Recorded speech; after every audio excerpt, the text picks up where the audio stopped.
expansion of the Kundalini, how is this related to the chakras? Do we also have on the same axis? Like, are they limbs? It's on a more subtle level than the chakras. Okay. I can say that much. The chakras, you know, what you see clairvoyantly, or some see as a flowering here or wherever, is not the chakra, it's called the kshetram, which means the flowering of the chakra.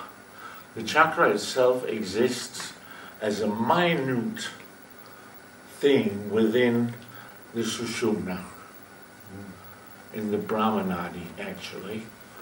But it's not a blockage, it's a outpouring of Shakti, of a certain flavor and vibration energy level that makes up the kshetram, the flowering. So the chakras are just entrances where the Shakti enters your subtle bodies, your vital body, your astral body, and so on. There are chakras in all these bodies. And what's the question? Whether you encounter them as the Kundalini rises, or if you have to work with them, or what? Yeah, what's the relationship with the Kundalini and its way up? And don't bother about the chakras. The Shakti, when it's awakened, will take care of it. And there are, in some of my books, I have in one of them, I think it's the little handbook, I give an exercise where you work with the chakras. But we really don't need it, because once the Shakti is awakened, the Kundalini, as I said, it has a blueprint of your makeup. It knows what to do, when and where. And it'll work on the chakras, don't worry. And most people, they experience the flowering of the heart chakra at some point. You can also feel it here.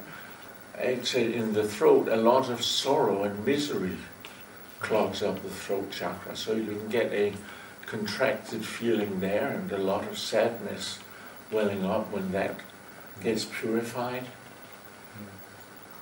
And frustration and anger in the solar plexus, of course.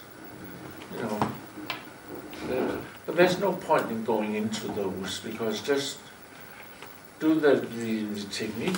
And what you should do is, of course, you should understand that no technique can take you to enlightenment. No technique whatsoever can give you enlightenment.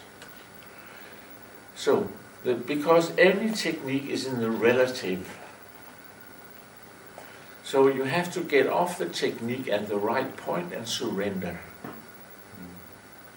So we're doing the spinal breathing, and if at one point you feel supreme bliss, you let go of the technique and surrender to the bliss. And this bliss Shakti, Ananda Shakti, bliss Shakti, love, bliss, will purify everything that needs to be purified. Not just the chakras, but everything else. And you don't just have the 7 chakras, you have loads of chakras. There are chakras in the hands, in the feet, in the knees. So, and from here to the crown, I think there's 12 or 16 little chakras that also needs to be purified and opened up. So